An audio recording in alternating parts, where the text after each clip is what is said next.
Good morning my dear friends. प्रिय दोस्तों, आज की क्लास में हम टेंस के बारे में अध्ययन करेंगे। दोस्तों, टेंस सीखना बहुत ही आसान और सरल है। अगर आप पूर्व में टेंस पढ़े हैं या नहीं पढ़े हैं, आप टेंस के बारे में अच्छे जानकार हैं कि नहीं हैं, अगर आप कोई परीक्षा की तैयारी कर रहे हैं, साथ ही साथ अंग्रेजी बोलना सीखना चाहते हैं, तो आपको एकदम निश्चिंत रहना है और खुशी खुशी क्लास को क्या करना है, ज्वाइन करना है। आइए आगे बढ़ते हैं, देखते हैं टेंस। दोस्तों, टेंस को हम लोग हिंदी में बोलते हैं काल। टेंस को क्या बोलते हैं हम लोग हिंदी में? काल। अगर टेंस के बारे में बात करें तो टेंस अपने आप में ग्रामेटिकल क्या है, टर्म है। तो tense is a grammatical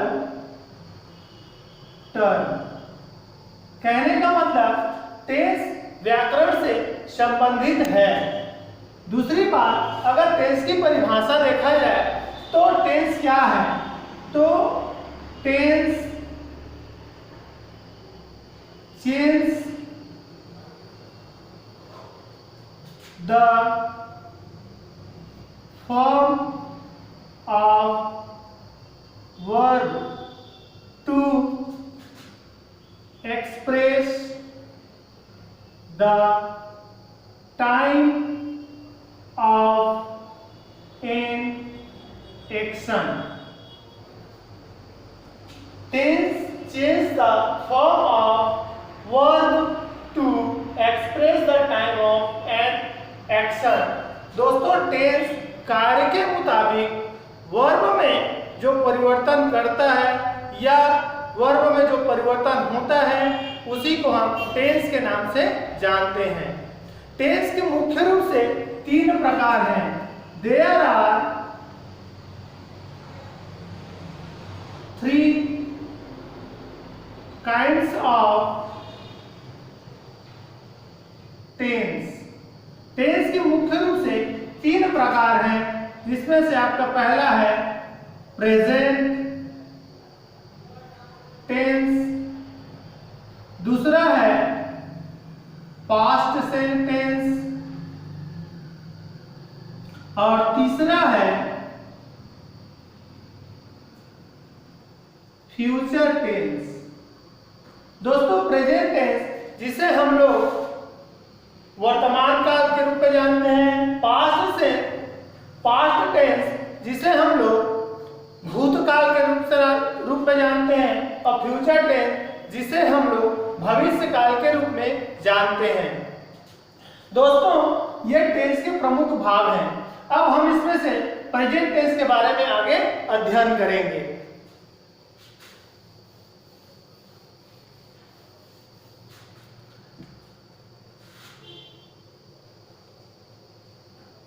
present tense,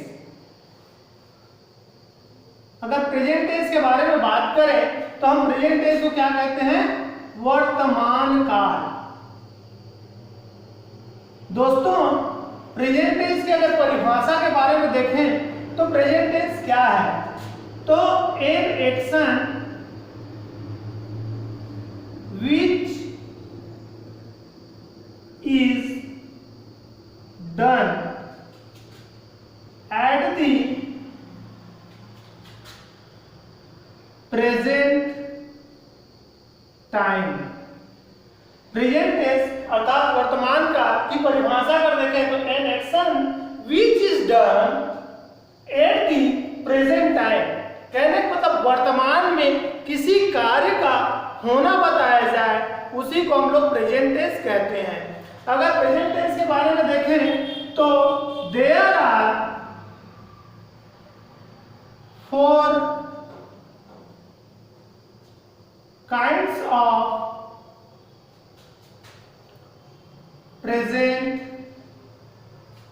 tense। Present tense के 4 प्रकार होते हैं। सबसे पहला होता है आपका प्रेजेंट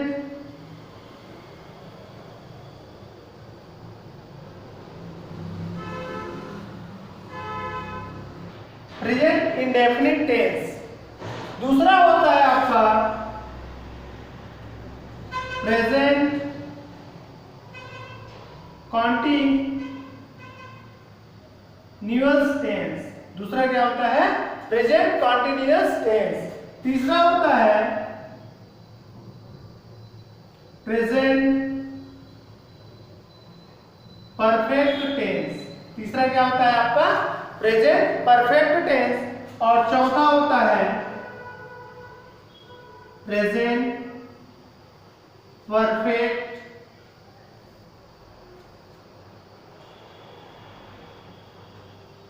कॉन्टिन्यूअस टेंस। चौथा होता है आपका प्रेजेंट परफेक्ट कॉन्टिन्यूअस टेंस। तो प्रेजेंट टेंस में हम लोग प्रेजेंट टेंस से संबंधित इन 4 विभागों के बारे में पढ़ते हैं, चर्चा करते हैं। तो आज के क्लास में हम मुख्य रूप से प्रेजेंट इंडेफिनिट टेंस अर्थात सामान्य वर्तमान काल के बारे में क्या करेंगे? अध्ययन करेंगे।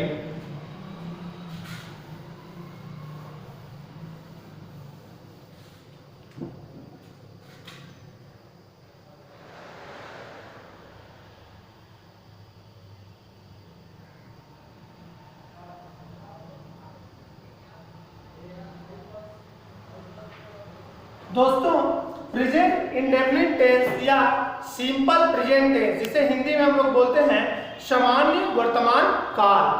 दोस्तों, अगर इसके बारे में बात करें तो पहचान क्या होती है इसमें, इसका आइडेंटिफिकेशन क्या होगा, जिसके माध्यम से हम लोग प्रेजेंट इंडेफिनिट टेंस के बारे में जानेंगे।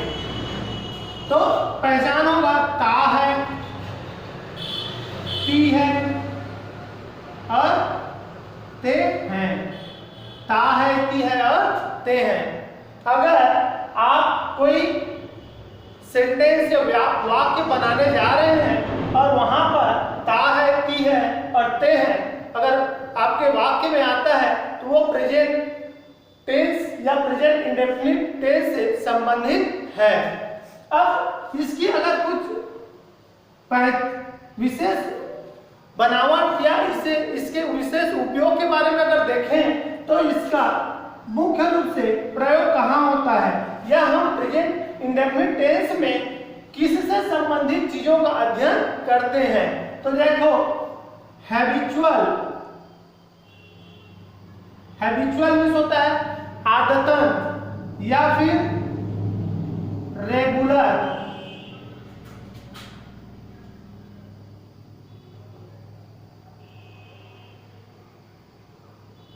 आपका हैबिचुअल एंड रेगुलर एक्टिविटीज, कहने का मतलब जो आपका आदतन हो, साथ ही साथ नियमित आपका स्वभाव हो, उसके बारे में हम लोग प्रेजेंट इंडेफिनिट टेंस में अध्ययन करते हैं। अब इसमें मुख्य रूप से देखा जाए तो इसमें 3 प्रमुख रूल होते हैं। एक होता है अफर्मेटिव का, दूसरा होता है निगेटिव का और तीसरा होता है इंट्रागेटिव का। तो दोस्तों, सबसे पहले हम लोग किसको देखेंगे? अफर्मेटिव को। तो अफर्मेटिव का रूल क्या होगा? तो अफर्मेटिव का रूल होता है सब्जेक्ट प्लस वर्ब का फर्स्ट फॉर्म ब्रैकेट में S oblique E S plus object. Affirmative rule क्या कहता है? सब्जेक्ट प्लस वर्ब का first form S oblique E S plus object. जैसे कि हम स्कूल जाते हैं, तो इसको कैसे सॉल्व करेंगे? हम के लिए वी, ठीक, जाना मतलब यहाँ पे गो, और वी अपने आप में प्लूरल है, इसलिए इसे यहाँ पे एस या ईएस लगाने की आवश्यकता नहीं है। फिर टू और स्कूल का हम लोग क्या लिखेंगे? स्कूल। ठीक है। दूसरा देखते हैं, तो जैसे कि वर्षा होती है, ठीक है, तो अब यहाँ पे मुख्य रूप से सब्जेक्ट नहीं है और ऐसे परिस्थिति में हम लोग ईट को मुख्य सब्जेक्ट के रूप में लेके चलते हैं। ईट और वर्षा होने के लिए रैन, और यहाँ पे ईट अपने आप में सिंगुलर है, इसलिए रैन के साथ क्या लगा देंगे? एस लगा देंगे। तो इट रैन्स। हम स्कूल जाते हैं, वी गो टू स्कूल, वर्षा होती है, इट रेन्स। अब ये रहा आपका अफर्मेटिव। अब आगे देखेंगे निगेटिव के बारे में।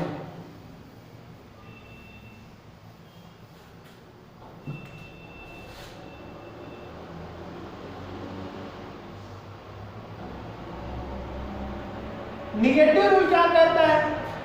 ऐसी क्रिया जिससे नहीं का आंसर है, ऐसी क्रिया या ऐसा काम जिससे नहीं के बारे में विशेष रूप से पता चले।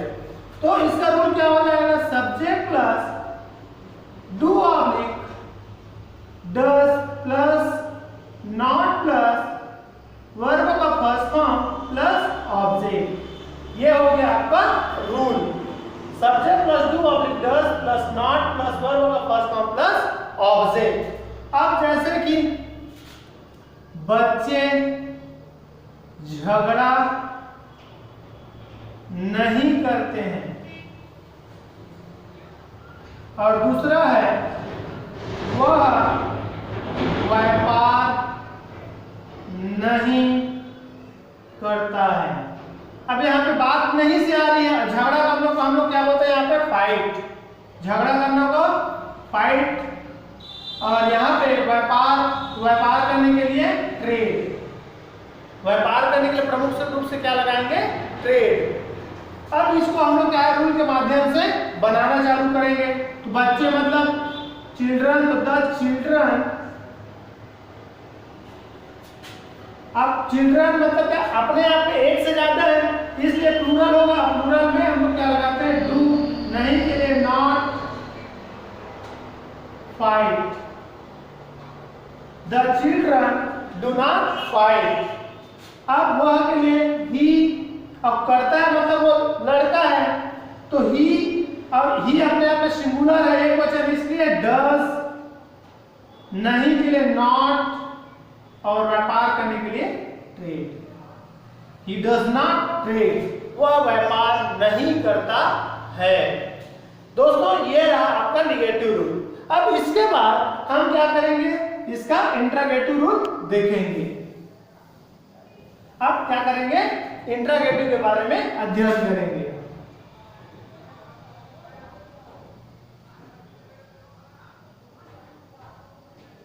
तो इंट्रोगेटिव क्या कहता है? तो इंट्रोगेटिव को हम दो तरीके से देखते हैं, एक हाँ और ना वाले आंसर में, यस नो वाले में, और एक देखते हैं WH रिलेटेड। तो हाँ ना वाले में पहले देख लेते हैं, यस नो वाले से संबंधित। तो क्या हो जाएगा? Rule do oblique does in bracket not plus subject plus verb का फर्स्ट फॉर्म प्लस ऑब्जेक्ट। ये हाँ ना का आंसर देने वाला इंट्रोगेटिव का रूल है। जैसे कि क्या आप पढ़ाते हैं? इसमें प्रश्न पूछा जा रहा है कि क्या आप पढ़ाते हैं, फिर इसमें आंसर क्या दूंगा? अगर मान लो मैं पढ़ाता हूं तो यस बोलूंगा, और अगर नहीं पढ़ाता हूं तो नो बोलूंगा। उतना में इसका आंसर कंप्लीट हो जाता है। तो यहाँ आप अपने आप में क्या है? प्लूरल है, इसलिए यहाँ पे लेके चलेंगे डू, आप के लिए यू, और पढ़ाने के लिए टीच। तो do you teach, do you teach. Next, वह, क्या वह व्यापार करता है? तो यहां पे आप क्या करेंगे? यहां पे देखिए, यहां पे क्या पहले आया है और सब्जेक्ट रूप में ही है, इसलिए सबसे पहले यहां पे क्या लगाएंगे? डज, और सब्जेक्ट ही, तो does he trade, does he trade, क्या वह व्यापार करता है? दोस्तों ये यस नो के आंसर में आपसे मैं पूछूंगा कि क्या आप व्यापार करते हैं, तो आप क्या बोलेंगे? यस अगर करते हैं तो, और नहीं करते हैं तो नो। ठीक है, अब इसमें हम क्या करेंगे? इससे WH रिलेटेड इंट्रोगेटिव का प्रश्न देखेंगे।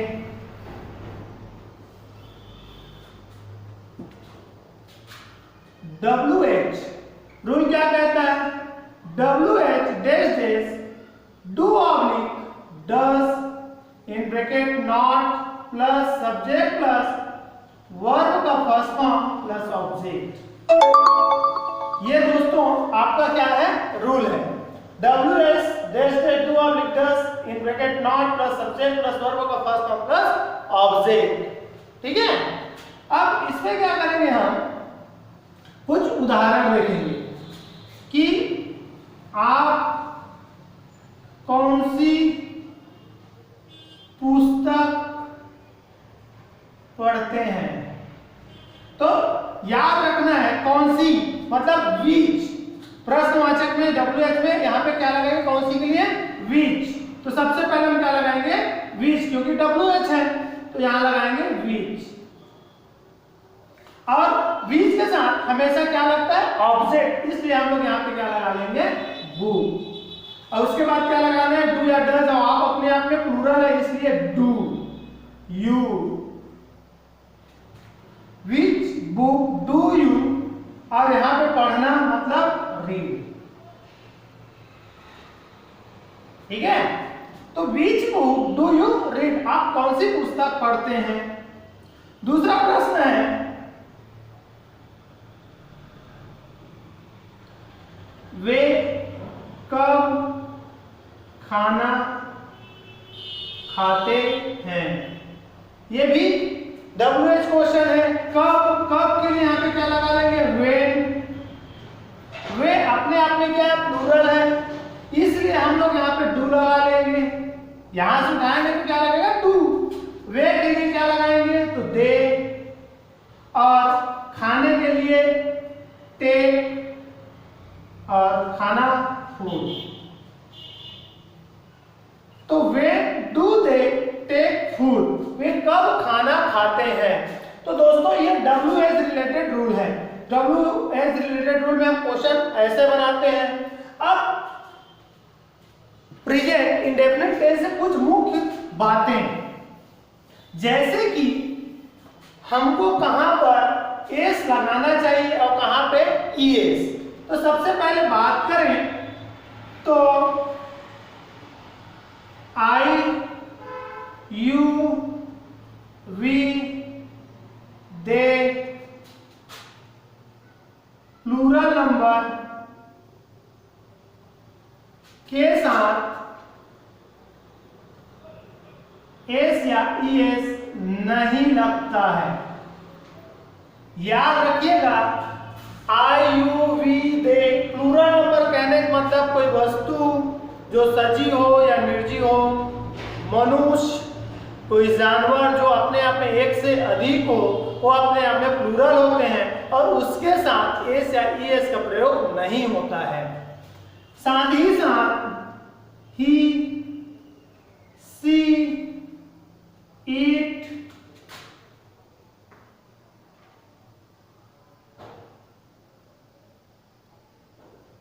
सिंगुलर नंबर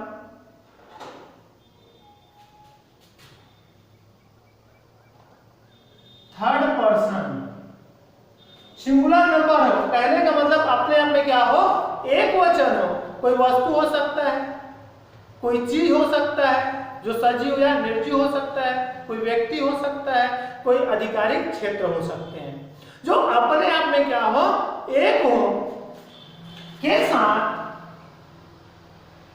एस या ES का प्रयोग करते हैं।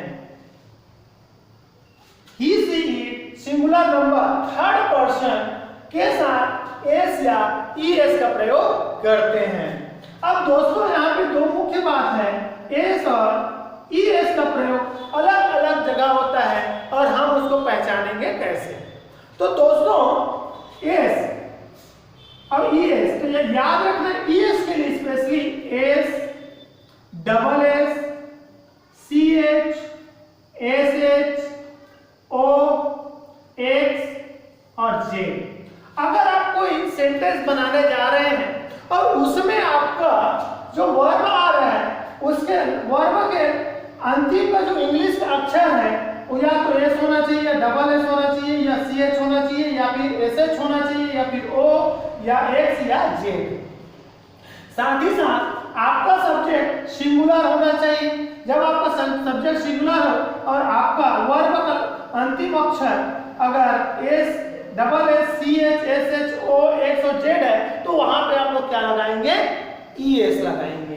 अन्य जगह पर अन्य सभी के साथ क्या लगाएंगे, एस लगाएंगे। अन्य सभी के साथ एस लगाएंगे। अब इसके लिए एक उदाहरण देख लेते हैं। मान लेते हैं यहाँ पे ही अपने आप में एक सब्जेक्ट है, ठीक है। अब इनमें से संबंधित एक हम लोग वर्ब लेते हैं, जैसे कि गो। अब गो के अंतिम में क्या आ गया आपका ओ, और ओ क्या है, ई एस का आइडेंटिफिकेशन करने वाला है, इसलिए हम यहाँ पे क्या करेंगे, ई एस लगाएंगे। He goes to market, he goes to market, वह बाजार जाता है। दोस्तों प्रेजेंट इंडेफिनिट टेंस से संबंधित ये मुख्य क्लास है। अगर आप और बेहतर होना चाहते हैं, अगर आपको हमारा क्लास अच्छा लग रहा है, देखिए दोस्तों, इंग्लिश सीखना बहुत ही सरल है। टेंस हमने कोशिश किया बहुत सरल माध्यम से बताने की। आप कोई परीक्षा की तैयारी कर रहे हैं या फिर अंग्रेजी में और अच्छा होना चाहते हैं तो आप निश्चित तौर पे हो सकते हैं। अगर आपको हमारा क्लास, हमारा वीडियो अच्छा लगता है तो हमारे वीडियो को लाइक कीजिए, शेयर कीजिए और सब्सक्राइब कीजिए। आपका दिन शुभ हो।